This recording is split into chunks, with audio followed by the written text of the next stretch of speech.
Over the past few years, inflation has gone through the roof, making it harder for many Americans to manage their monthly expenses and put aside money for emergencies. Right now, a shocking 36% of adults have more credit card debt than they have in emergency savings. This is the highest it's been since Bankrate started tracking this back in 2011. This financial pressure is growing, and it's making a lot of families feel more vulnerable. But what does this all mean for your financial future? Today, we are going to walk through some shocking statistics about American spending habits. Numbers 6 and 7 were real eye-openers. Let's break it down for you. 1. Most Americans can't handle a $1,000 emergency.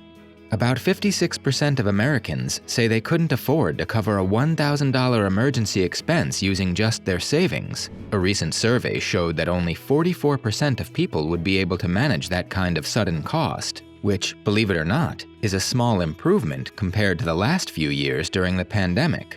But still, more than half of Americans would need to look for other ways to handle an unexpected bill of even $1,000. Most would turn to credit cards, borrow money from family or friends, or even take out a personal loan to get by. Mark Hamra, a senior analyst at Bankrate, explained that many people are in a tough financial spot right now. The gap between the wealthy and everyone else keeps growing, and inflation has made it even harder to save money.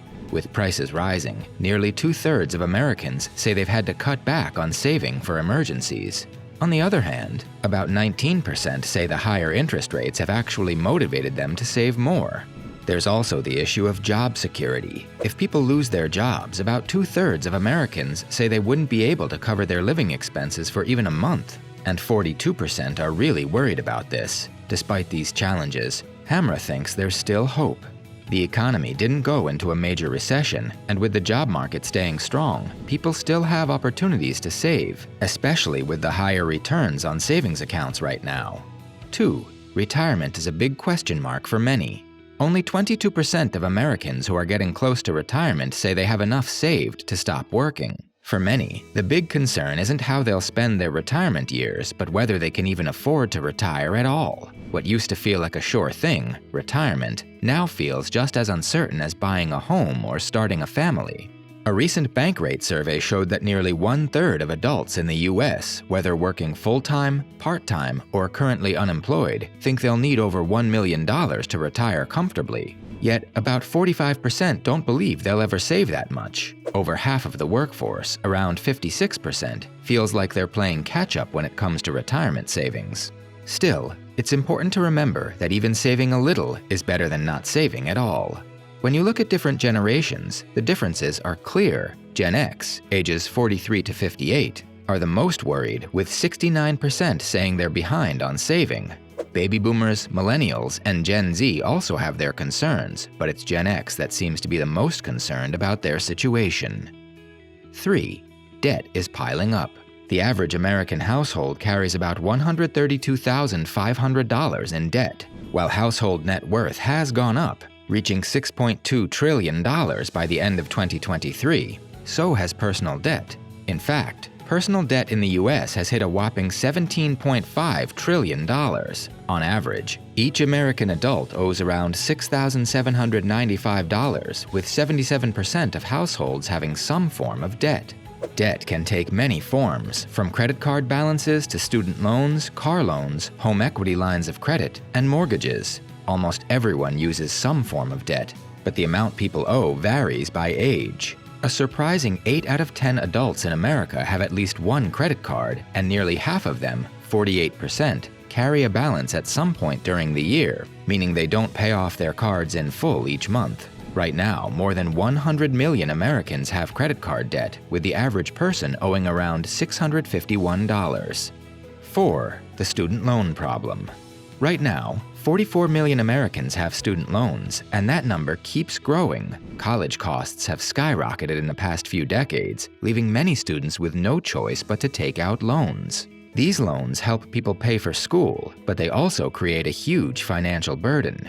Whether someone owes $5,000 or $200,000, over 43 million people in the US are dealing with student loan debt.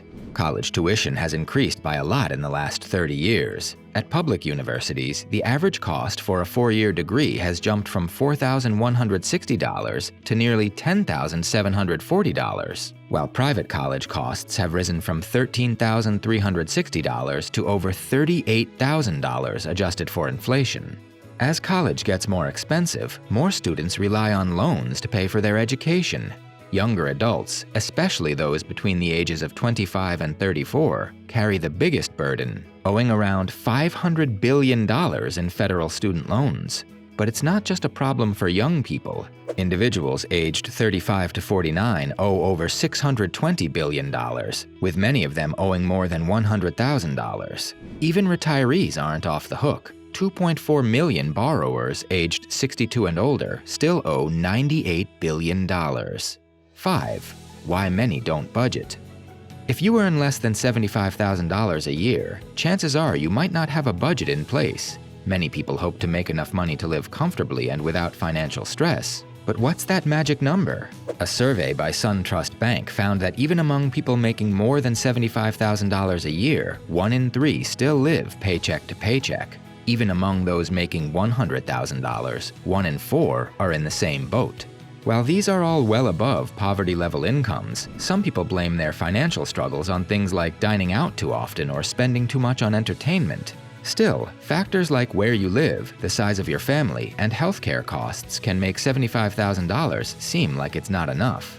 In New York City, for example, a family of 4 might need closer to $94,700 to cover their expenses, while families in other parts of the country might be able to get by on less. 6. Millions of Americans don't have bank accounts. Here's a surprising fact. About 10 million American households don't have a bank account. During the pandemic, more people opened accounts to get stimulus checks, but many still remain unbanked. Not having a checking or savings account can be expensive, since it often forces people to rely on costly services like check cashing or payday loans. So why don't some people have bank accounts? There are lots of reasons. Some people don't trust banks, while others say they don't have enough money to justify having an account. Fees that are too high or unpredictable, not qualifying for an account, or just finding banks inconvenient are also common reasons. 7. Financial secrets hurt relationships. It turns out 2 out of 5 Americans have kept financial secrets from their partners, a habit called financial infidelity. Talking about money can be uncomfortable, so some people hide their spending or debts from their partners. Unfortunately, this kind of secrecy can put a lot of strain on relationships and sometimes lead to breakups. One reason for financial infidelity is the pressure to keep up appearances. Social media can play a big role, with many people feeling like they need to show off a wealthier lifestyle than they actually live. Some even go as far as posting photos on Instagram that make them seem richer than they really are. 8. Living paycheck to paycheck. Lastly, for today, about 61% of Americans are living paycheck to paycheck. This isn't just an issue for low-income households. Even higher-income earners are feeling the squeeze. According to research by Lending Club, nearly 8 in 10 people earning less than $50,000 a year say they rely on their next paycheck to cover expenses. Surprisingly, even among those making over $100,000 a year, 4 in 10 say they're in the same boat. This is risky because it means many people don't have the savings to handle emergencies. Instead, they depend on their next paycheck to meet financial obligations, leaving them vulnerable to any unexpected expenses that might pop up. So, now that you know all these facts, are you prepared for unexpected financial challenges? Let us know what you think in the comments, and don't forget to like this video if you find it helpful.